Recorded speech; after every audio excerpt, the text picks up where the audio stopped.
কিছুক্ষণ আগে আপনাদের জানাচ্ছিলাম যে বিধানসভা নির্বাচনে অধীর রঞ্জন চৌধুরীকে টিকিট দিতে পারে কংগ্রেস। বহরমপুর বিধানসভা কেন্দ্র থেকে তারা প্রতিদ্বন্দ্বিতা করার সম্ভাবনা।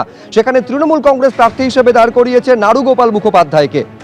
নাড়ুগোপাল মুখোপাধ্যায় তৃণমূল কংগ্রেসের প্রার্থী, যার সঙ্গে প্রতিদ্বন্দ্বিতা হওয়ার সম্ভাবনা রয়েছে অধীর রঞ্জন চৌধুরীর।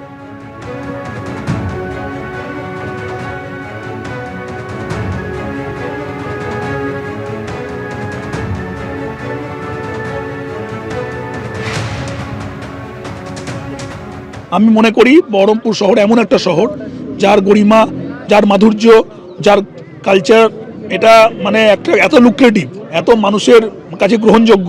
সেই মানুষদের সম্মান জানাতে আমি বহরমপুরের একজন সাধারণ নাগরিক হিসাবে, আমি একজন রাজনৈতিক কর্মী হিসাবে বহরমপুর মানুষের জন্য যা যা আমার সাধ্যের মধ্যে মানে সম্ভব সেটা আমি করে যাব। অর্থাৎ আমি মনে করি যে আমার বেশি কথা বলার দরকার নাই, আমি একটা করে কাজ করব, কাজের মধ্যে দিয়ে মানুষ আমাকে বিচার করবে।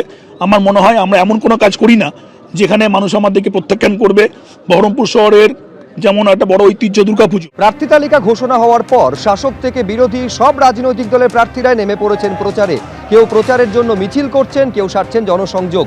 শশী পাঁজা থেকে কুণাল ঘোষ, স্নেহাশিস চক্রবর্তী, অন্যদিকে খড়গপুর সদরে দিলীপ ঘোষ যিনি প্রার্থী হয়েছেন বিজেপির, বরানগরে সজল ঘোষ তিনি প্রার্থী হয়েছেন, তারা প্রতিদ্বন্দ্বিতা করছেন। দীপু দাস তিনিও দেওয়াল লিখন করে শুরু করলেন জনসংযোগ।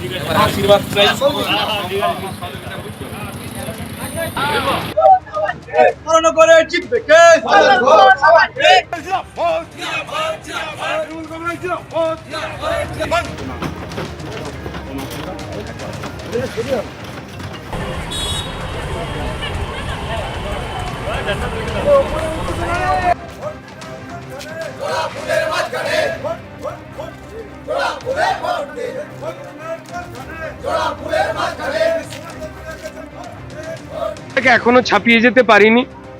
আমাকে এই ধরনের যখন কথাবার্তা বলবেন তখন পরিষ্কার, আপনারা কি পরিষ্কার আমি চোর, জোচ্চোর, ছ্যাঁচোর, মিথ্যেবাদী তাদের সঙ্গে থেকে যাই, এটা হলে কি আপনারা খুব খুশি হতেন? আমি অন্ধকার ছেড়ে আলোয় বেরিয়ে আসতে চেয়েছি। সনাতনের আমাদের এই মাটি, এই শঙ্কর মঠ, আমাদের এই রামরাজাতলার রাম মন্দির, আমরা সেখানে যাব। ছোটবেলায় যেমন যেতাম আপনারা যাবেন। অগণিত মানুষ এসেছেন, তারা পাশে দাঁড়াতে এসেছেন, তারা সঙ্গে থাকতে এসেছেন, তারা অন্ধকার দূর করতে এসেছেন, যাতে এই ক্রিমিনালের রাজত্ব বন্ধ হয়, যাতে মানুষ একটু নিঃশ্বাস নিতে পারে, একটু জল, পচা খাল, নোংরা পেরিয়ে সুস্থ নিঃশ্বাস নিতে পারেন, তার জন্য এসেছেন। দেবরা বিধানসভা কেন্দ্রের বিদায়ী বিধায়ক হুমায়ুন কবির, প্রাক্তন এই আইপিএসকে মুর্শিদাবাদের ডোমকলে এবার টিকিট দিয়েছে তৃণমূল কংগ্রেস। আমি এখানে আমার জয়ের ব্যাপারে আমি 100% নিশ্চিত, এবং আপনারা এটাও জেনে নিন যে চতুর্থবারের জন্য নবান্নতে 4 মের পর মুখ্যমন্ত্রী মমতা বন্দ্যোপাধ্যায় থাকবেন, কোনো চেঞ্জ হবে না। এবং আমার মনে হয় যতদিন উনি বেঁচে থাকবেন, সুস্থ থাকবেন, বেঁচে থাকবেন, ততদিন ওনাকে মুখ্যমন্ত্রীর চেয়ার থেকে সরানো যাবে না। কারণ ওনার যে কর্মপদ্ধতি, ওনার মানুষের প্রতি যে স্নেহ, মমতা, ভালোবাসা, আবেগ, সেগুলো সবসময় কাজ করে আমরা দেখেছি।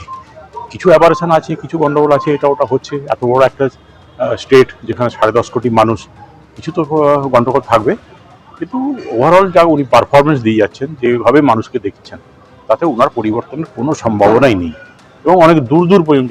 এবিপি আনন্দ এগিয়ে থাকে, এগিয়ে রাখে।